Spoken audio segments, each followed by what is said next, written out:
બોટાદ ખાતે ભારતીય મજદૂર સંઘ સંલગ્ન બોટાદ જિલ્લા મજદૂર સંઘની સાધારણ સભા મળી। સમગ્ર ભારતમાં કાર્યરત એવી ભારતીય મજદૂર સંઘ કે જે નાના અને અસંગઠિત કર્મચારીઓના હિત માટે કામ કરી રહી છે તે ભારતીય મજદૂર સંઘ સંલગ્ન બોટાદ જિલ્લા મજદૂર સંઘની એક મીટિંગનું આયોજન બોટાદ ખાતે લીલા લીમડાવાળા મેલડી માતાજીના મંદિરે કરવામાં આવ્યું હતું। આ બોટાદ જિલ્લા મજદૂર સંઘની મીટિંગમાં બોટાદ, ગરડા, રાણપુર અને બરવાળા એમ સમગ્ર જિલ્લાના વિવિધ ક્ષેત્રમાં કામ કરતા કર્મચારી જેવા કે નગરપાલિકા, આંગણવાડી, આશા વર્કર, મધ્યાહન ભોજન તેમજ અસંગઠિત રીતે વિવિધ ક્ષેત્રમાં કામ કરતા કર્મચારીઓની ભારતીય મજદૂર સંઘ દ્વારા બોટાદ જિલ્લાની એક સાધારણ સભાનું આયોજન કરવામાં આવ્યું હતું। આ બોટાદ જિલ્લા મજદૂર સંઘની સભામાં ભારતીય મજદૂર સંઘ ગુજરાત પ્રદેશના હોદ્દેદાર એવા રાજેન્દ્રસિંહ ચુડાસમા ખાસ હાજર રહ્યા હતા અને આ કાર્યક્રમમાં ગત વર્ષના હિસાબો આપવામાં આવ્યા તેમજ બોટાદ જિલ્લામાંથી 18 જેટલા હોદ્દેદારોની નવી નિમણૂક કરવામાં આવી।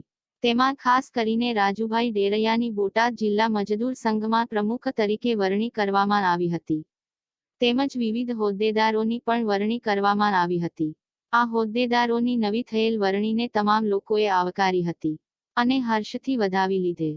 Rajesh Shah, R news, Botad. આપનો પરિચય સાહેબ? હું રાજેન્દ્રસિંહ બી ચુડાસમા, ભારતીય મજદૂર સંઘનો વાઇસ પ્રેસિડેન્ટ। આજે કઈ મીટિંગનું આયોજન કર્યું હતું, વાર્ષિક સાધારણ સભાનું? શું આયોજન અને કેવા કારણોસર આ મીટિંગનું આયોજન કર્યું? જી બિલકુલ, આપ જાણો છો વિશ્વનું સૌથી મોટું શ્રમિક સંગઠન ભારતીય મજદૂર સંઘ, એની રીતિનીતિ અને પ્રોટોકોલ હોય છે। દર 3 વર્ષે એક અધિવેશન થતા હોય છે। દરેક જિલ્લામાં જે કોઈ પદાધિકારીઓ ગત ટર્મમાં કામ કર્યું હોય અને એમાં સારું કામ હોય અથવા તો નવા લેવાના હોય એ અધિવેશનના મારફતથી પસંદગી થતી હોય છે।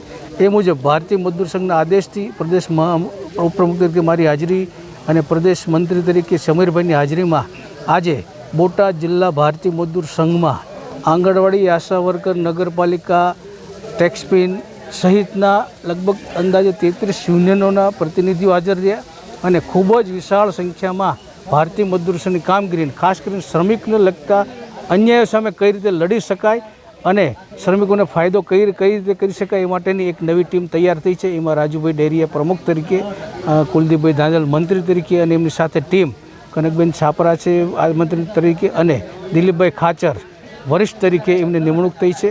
આવી આખી ટીમને આ જાહેરાત કરવાનું ખૂબ ખૂબ અભિનંદન આપું છું અને બોટાદ જિલ્લાના તમામ શ્રમિકોના પ્રશ્નોને લઈ અને એમની આર્થિક સુખાકારીમાં આ નવી ટીમ ખૂબ જ કામ કરશે અને એક નવા આયામ ઊભા કરશે એવી મારી શુભકામનાઓ છે। મજદૂર સંઘની અંદર કઈ કઈ સંસ્થાઓ સામેલ છે? બિલકુલ, ભારતીય મજદૂર સંઘમાં 154 યુનિયનો છે। રાષ્ટ્ર લેવલે તો લગભગ 7000 એસોસિએશનો છે। એમાં ખાસ કરીને નગરપાલિકા, ટેક્સપિન છે, અત્યારે આંગણવાડી છે, આશા વર્કર છે, સ્કીમ વર્કરો છે અને પ્રાઇવેટ સેક્ટરના એસટી છે। નગરપાલિકાથી ઘણા બધા લગભગ અંદાજે 33 યુનિયનો ખાસ કરીને મહાસંઘો સાથે છે અને બધાનું એક વિશાળ સંગઠન બોટાદ જિલ્લામાં ઊભું થયું છે। ત્યારે આગામી દિવસોમાં ખૂબ જ સારા કામો શ્રમિકોના અને કર્મચારીઓ સંગઠિત અસંગઠિત બંને ક્ષેત્રે કરવાની પૂરી નેમ આ નવી ટીમને સોંપવામાં આવી છે। આપનો પરિચય સાહેબ? મારું નામ રાજુભાઈ ડેરિયા છે અને બોટાદ આજે મજદૂર સંઘ યુનિયનની મીટિંગનું આયોજન કર્યું હતું, એમાં આપને પ્રમુખ તરીકે વરણી થઈ છે।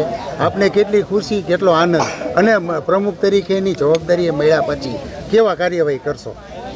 બોટાદ જિલ્લામાં ભારતીય મજદૂર સંઘની વરણી થઈ છે મારી, જેમાં આવનાર સમયમાં જે મજદૂરોના પ્રશ્ન હશે તેનું નિરાકરણ કરીશ અને જે કંઈ આગળ જે એની પ્રવૃત્તિ આવશે એ બાબતે પૂરતું ધ્યાન આપી અને લોકોને ન્યાય મળે એ મારો પૂરો પ્રયત્ન કરીશ। આપનો પરિચય સાહેબ? સમીરભાઈ જોશી, બોટાદ જિલ્લા મજદૂર સંઘમાં આજ સુધી જિલ્લા મંત્રી તરીકેની જવાબદારી હતી અને ભારતીય મજદૂર સંઘમાં હાલ પ્રદેશ મંત્રી તરીકેની જવાબદારી નિભાવું છું।